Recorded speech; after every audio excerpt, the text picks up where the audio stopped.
Ayo ikut menjadi bagian dari perubahan besar bangsa ini bersama Sahabat Pekerja Indonesia.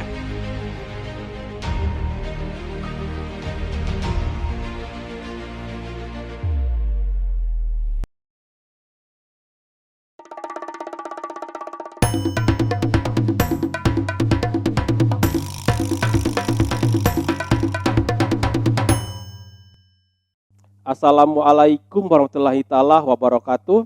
Apa kabar sahabat bekerja? Kembali dengan saya Hari Solputra dalam OPEK, obrolan pekerja, obrolannya yang berjiwa muda. Seperti biasa, kita selalu menghadirkan para narasumber, tokoh-tokoh yang menginspirasi, mengedukasi, dan memotivasi kita.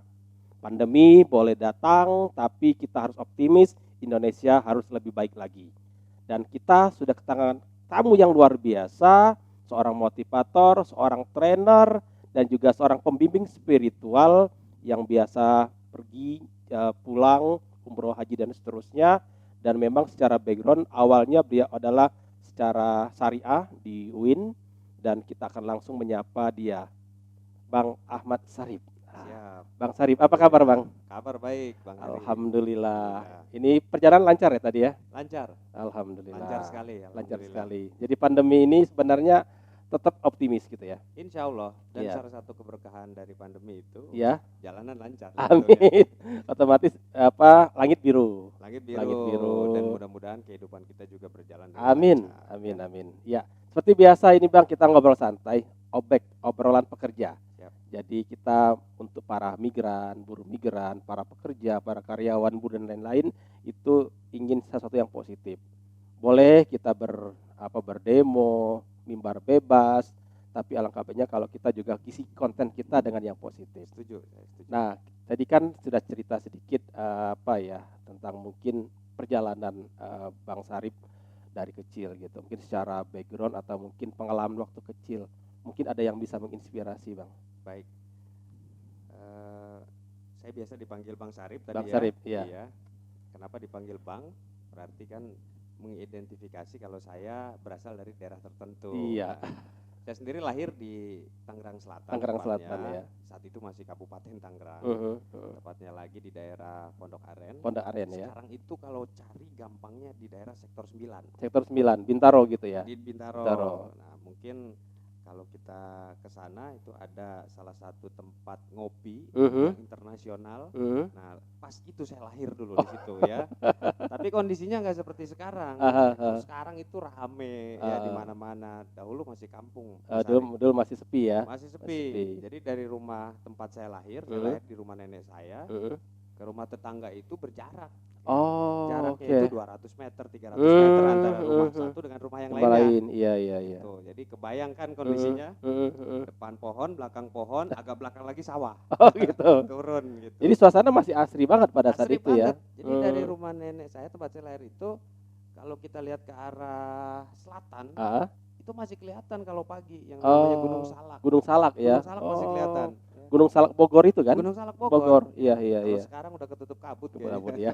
Sama polusi. Polusi ya. Iya. Saya sekolah juga di dekat rumah di situ. Nah, waktu itu nenek saya dan ibu saya menyekolahkan saya di madrasah. Oh, di madrasah. Madrasah Ibtidaiyah. Jadi memang sudah basic agama ya, sudah ditekankan ya. Karena memang orang tua ingin saya mendalami agama saat itu ya. Karena hidup itu ternyata memang harus dengan agama. Gitu. Iya. Karena agama adalah seperangkat aturan yang Tuhan berikan yang dijadikan sebagai petunjuk. Karena ternyata kematian itu adalah satu hal yang pasti. Kematian suatu hal yang pasti. Iya. Oke. Apa sih di dunia yang tidak mati? Betul. Pertanyaannya kan setelah mati mau kemana gitu Nah, kan? iya. Kalau kita di dunia ngikuti rambu-rambu, karena agama itu adalah petunjuk, berarti dia akan menunjukkan kita harus belok kanan, harus belok kiri, harus lurus, Iya. atau harus putar balik. Terbalik. Iya. Makanya kita harus paham kode-kode atau tanda-tanda yang Tuhan berikan di dalam rambu-rambu yang ada di dunia. Iya. Kalau kita ikuti, ya nanti ketika kematian datang, mudah-mudahan kita selamat semua. Amin. Insyaallah. Seperti itu. Nah, setelah dari madrasah, saya lanjut lagi, saya sempat dititipkan di pesantren gitu ya. Itu SMP menjelang SMA berarti? Ya, SMP-nya saya di pesantren. Pesantren, Gitu. oh, oke. SMP di pesantren. Boarding ya. Boarding school, saat itu sekitar 3 tahunan, baru saya lanjut di SMA. Setelah di SMA saya mulai mengenal dunia yang lebih terbuka ya, karena lingkungannya lebih heterogen berbanding di ibtidaiyah dan juga pesantren yang homogen dari segi perspektif agama. Kemudian saya di SMA lebih heterogen. Di situ ada multi faith, ada multiculture. Saya ketemu dari teman-teman, ada yang dari Tasik, ada yang dari Indonesia Timur dan seterusnya. Alhamdulillah kita bergaul, belajar di situ bagaimana cara bergaul. Lulus dari SMA itu langsung masuk ke perguruan tinggi negeri Islam lagi. Tepatnya di Ciputat. UIN ya. Lulusan Ciputat. LC. Lulusan Ciputat. Alhamdulillah. Iya. Setelah lulus dari Ciputat, saya merasa apa yang kurang. Ternyata manusia itu ketika dia belajar banyak, dia sering mendalami ilmu-ilmu yang dia pelajari. Semakin hari semakin pinter, ternyata ada hal yang dilupakan.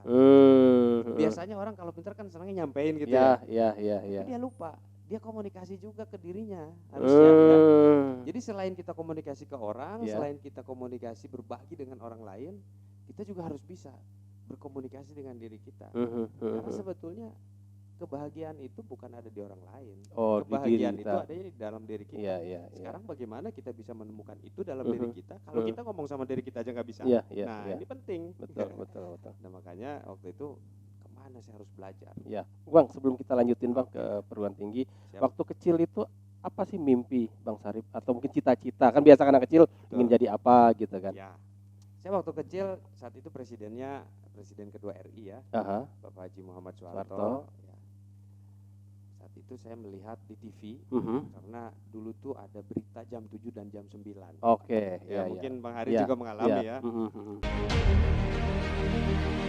Ayo ikut menjadi bagian dari perubahan besar bangsa ini bersama Sahabat Pekerja Indonesia.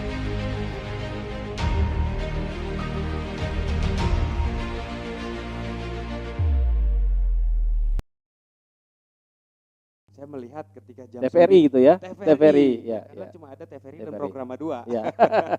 Nah, ketika jam 9 saya lihat di acara TV biasanya internasional. Dunia dalam berita. Pak Harto menerima tamu dari luar negeri. Saya cuma lihat, ya Allah pengen main ke luar negeri. Pengen tahu dunia ini seluas apa. Kayaknya jadi presiden itu bukan hal yang sulit. Siapapun bisa kok. Saat masih kecil seperti itu. Ngelihat ketika saya ngelihat seorang presiden ya waktu itu sosok Pak Harto, dan setelah acara itu kemudian saya bangun pagi ya, saya melihat ada pesawat lewat waktu itu. Ketika saya melihat pesawat, ya Allah pengen naik pesawat. Karena di daerah saya itu jangankan pesawat Bang Hari, kita naik mobil aja udah seneng banget saat itu. Ya karena saking desonya ya. Kita naik mobil aja udah seneng banget. Padahal mobilnya Kijang tahun berapa itu ya. Gitu ya. Yang kotak gitu. Saya ngelihat pesawat gitu ya. Saya ingin naik pesawat. Jadi keinginan saya tuh banyak saat itu. Cuma saat itu ya saya hanya berpikir saya ingin ini, tapi ya udah saya belajar. Disupport oleh ibu saya karena ayah saya sendiri almarhum saat itu. Jadi ayah saya itu sudah wafat sebelum saya lahir. Nah, ibu saya sih setelah 7 bulanan, 1 minggu atau 2 minggu setelahnya itu wafat. Ya sudah, the show must go on ya kan. Ibu saya didik bersama nenek saya waktu itu. Saya belajar, ya udah belajar aja. Tapi mimpinya memang jadi presiden berarti? Iya saat itu begitu. Saya juga kalau ditanya sekarang, Mas Arif, masih gak tuh impiannya ingin jadi presiden? Ya saya cuma bisa bilang ya itu impiannya waktu saya masih kecil. Kalau sudah dewasa ya harusnya lebih tinggi dari itu kan. Sekjen PBB gitu ya. Bang Sarip, ini kalau apa namanya, kan kalau saya lihat tadi kan backgroundnya adalah dididik oleh nenek sama ibu ya. Betul. Value apa sih Bang Sarip yang beliau tanamkan sehingga jadi seperti sekarang gitu? Dari nenek dulu. Nenek dulu ya. Kalau nenek saya prinsipnya gampang. Satu nurut, yang kedua ibadah. Nurut dan ibadah. Iya. Nurut. Karena ternyata dalam kepemimpinan ketaatan itu penting. Oke, ya. Dalam kehidupan ibadah itu sangat penting. Saya bahkan ingat ya pendidikan era di zamannya ya. Saya nggak sholat gitu kan, nggak sholat Jumat, saya malah main. Itu dikejar-kejar sama nenek saya sambil pegang kayu. Waktu itu, sholat. Oh iya. Takut waktu itu ya. Tapi ya itu yang membekas bahwa ternyata untuk bisa beribadah ya memang harus dimulai. Dan untuk memulai satu hal yang baik, terkadang kita harus paksa diri kita. Kalau kita tidak bisa paksa diri kita, kalau Allah Tuhan yang Maha Kuasa berkehendak kebaikan kepada kita, maka akan dibuat sistem kehidupan untuk memaksa kita. Iya. Kalau kita nggak paksa, kita dipaksa orang. Alhamdulillahnya ke dalam hal yang baik, yang benar gitu. Itu dari nenek. Kalau ibu, ya saat itu walaupun kondisinya sederhana, bahkan sangat sederhana dengan kehidupan apa adanya, tapi kami tetap bersyukur dan sangat menikmati. Saya bahkan sangat menikmati waktu masa kecil saya. Tetapi hal yang penting yang saya pelajari dari ibu saya adalah nilai perjuangan. Walaupun sendiri dia berjuang agar anaknya sekolah. Bayangkan saat itu dengan kondisi kampung, saya dicarikan TK terdekat dan harus sekolah TK. Kalau background ibu apa profesi beliau pada saat itu? Ibu saat itu serabutan, bahkan sempat jualan sayur yang dijunjung di kepala. Dia pakai tampah gitu, dijunjung di kepala sayur. Pagi-pagi udah jalan ke pasar, jarak dari rumah itu sekitar 4 kilo, 4 sampai 5 kilo. Pulang pergi 10 kilo ya. Dan itu harus lewat sawah, nyebrang sungai, naik masuk kampung, keluar kampung, masuk kampung lagi baru sampai pasar. Ya, tepatnya kalau sekarang pasar Jombang di Sudirman. Di situ. Dulu balik gitu. Dan itu berangkatnya jam 2 subuh. Paling telat jam 2:30. Jadi jalan bareng tuh sama yang jualan-jualan juga. Itu ada 3-4 orang jalan bareng. Ya pada saat itu saya pasti belum bangun, saya udah berangkat. Itu pakai lampu petromak itu atau pakai lampu apa atau obor? Biasanya ada yang bawa senter. Ada senter jalan gitu. Ya mudah-mudahan berharap di jalan lancar. Karena ya saat itu kita nggak tahu jembatan bambu. Betul. Belum ada ulhar di jalan. Iya. Saat itu ya terus berjuang lah. Bagaimana caranya biar anaknya sekolah ya. Saya juga alhamdulillah Allah karuniakan seorang ibu yang fight untuk anaknya. Gitu. Tadi dari sisi nenek beliau mengajarkan untuk taat sama beribadah. Dari sisi ibu adalah berjuang, fight untuk kehidupan ya. Bahkan beliau memaksakan untuk sekolah. Ya untuk sekolah di TK dicarikan itu. Berjuang. Kalau secara tokoh mungkin waktu kecil ada nggak Bang Sarip yang tokoh idola atau mungkin tokoh yang menginspirasi gitu? Saat masih kecil. Saat masih kecil saya itu karena dididik di lingkungan yang religius ya. Karena pada umumnya kan orang Betawi begitu. Pokoknya sekolah mengaji. Kalaupun nggak sekolah ngaji harus. Gitu kan. Makanya ada salah satu tokoh yang namanya Haji Ahmad Sanan. Haji Ahmad Sanan. Haji Ahmad Sanan ya. Almarhum ya. Jadi beliau ngajarin banyak ya, tidak secara verbal langsung, tapi dalam kehidupan, bagaimana hidup itu harus tenang, bagaimana hidup itu harus bermanfaat, ya bagaimana kita dalam beribadah harus diperjuangkan. Ya, itu tokoh yang saya lihat gitu ya, dengan pola hidupnya yang bersahaja, dia menjadi teladan. Itu tokoh ulama berarti ya, ulama besar ya. Ulama ya. Kalau di sana kan panggilnya Pak Haji, gitu ya, orang yang dituakan dalam hal agama. Kan menurut cerita ibu saya, nama saya juga beliau yang kasih. Makanya sekaligus minta doa biasanya ya. Betul sekali. Sekaligus minta doa sama orang yang ngerti agama lah istilahnya dulu. Nah, dari beliau kita diajarkan mengenai nilai-nilai agama, dan di situ kita kalau ditanya mengidolakan siapa ya pasti kalau belajar agama ya Rasulullah. Karena sekolahnya juga tidak pulangnya ngaji juga. Gitu. Walaupun pola kehidupan saya pribadi gitu ya, kalau bicara saya dan Rasulullah itu jauh banget, tapi rasa rindu itu terus ada, dan mudah-mudahan itu jadi modal agar semakin dekat dan semakin baik lagi ke depan. Terus kalau ini Bang Sarip titik perubahan itu turning point-nya apakah di madrasah ibtidaiyah, sanawiyah, atau di kuliah atau di mana? Perubahan apa nih? Perubahan, jadi kan begini, ada orang tuh yang kalau dia waktu sekolah biasa lempeng aja, tapi begitu dia masuk SMP kayaknya saya ingin jadi leader, itu kan titik perubahan gitu. Betul sekali. titik perubahan yang paling kerasa itu saat kuliah. Kuliah ya, justru kuliah ya. Kuliah.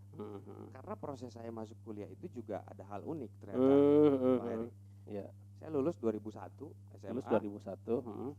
Saya tes waktu itu namanya masih IAIN ya. Iya. Setelah tes saya pede dong. Dengan semua pertanyaannya saya jawab, ketika tes lisan juga saya jawab, baca kitab, baca Quran saya jawab. Karena memang secara background adalah dari kecil gitu, kan sudah madrasah ya. Walaupun sedikit-sedikit adalah yang saya bawa. Iya. Dengan pedenya gitu, ya, wah diterima ini. Ternyata apa yang terjadi? Saya nggak diterima. Enggak diterima. 2001. 2001. Tahun 2002 saya nggak mau nyerah dong. Saya tes lagi. Coba lagi. Iya. Namanya baru ganti jadi UIN kan. UIN. Saya Itu setelah lagi. reformasi berarti kan? Iya, setelah reformasi. Oke, reformasi ya. Karena era reformasi saya baru lulus SMP waktu Iya. itu 98 ya. 2002 saya tes lagi di UIN. Ya, saat itu saya pede juga sama. Ketika nulis semua, bahkan dari waktu yang ada saya bisa lebih cepat isinya. Gitu. Tapi ternyata manusia itu ranahnya ikhtiar. Tetap hasil itu Allah yang nentuin. Iya. Kalau ada yang mengatakan ya yang nentuin yang panitia lah. Tapi yang memberikan kehidupan ke panitia itu kan Allah. Allah juga, iya. Dia bisa hidup dan dia bisa ngetik nama orang yang diterima gitu kan. Betul. Bisa jadi begitu dia ngetik dia ketiduran gitu ya. Ketiduran. Bablas kan. Itu repot jadinya kan. Nah, 2002 ternyata saya lihat nama saya nggak ada itu. Oh gitu. Nggak diterima lagi. Jadi saya masuk itu 2 kali ditolak. Oh, 2 kali ditolak sama UIN. Iya. Tapi namanya kehidupan ya tidak boleh nyerah gitu kan. Betul. 2003 saya tes lagi dan setelah tes justru di situ saya berpasrah ke Allah. Ya Allah, kalau memang ini yang terbaik. Jadikan aku sebagai mahasiswa di sini ya Allah. Ya kan. Dan ini kesempatan terakhir. Oke, kesempatan terakhir. Oke. Sahabat pekerja, ini menarik bagaimana ternyata seorang Bang Ahmad Syarif itu mengalami 2 kegagalan dalam kehidupannya ketika mau masuk ke perguruan tinggi negeri Islam yang notabene pekerjaan selalu sehari-hari dari madrasah, SMP dan seterusnya itu justru belajar agama. Tapi begitu beliau masuk ke perguruan tinggi negeri Islam ternyata ditolak 2 kali. Baru yang ketiga ketika masuk dalam bab kepasrahan, di situ beliau akhirnya diterima. Jangan kemana-mana, tetap di OPEK, Obrolan Pekerja bersama saya, Hari Solputra. Setelah pesan berikut ini.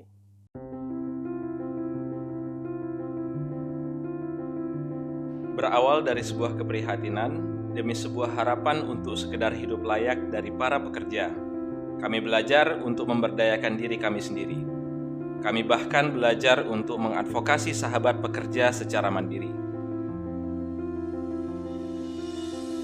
Kami telah memulai kolaborasi proyek teknologi informasi, Lokakarya Sahabat Pekerja, dan Expert Sharing dengan menghadirkan pekerja profesional di bidangnya. Ayo ikut menjadi bagian dari perubahan besar bangsa ini bersama Sahabat Pekerja Indonesia.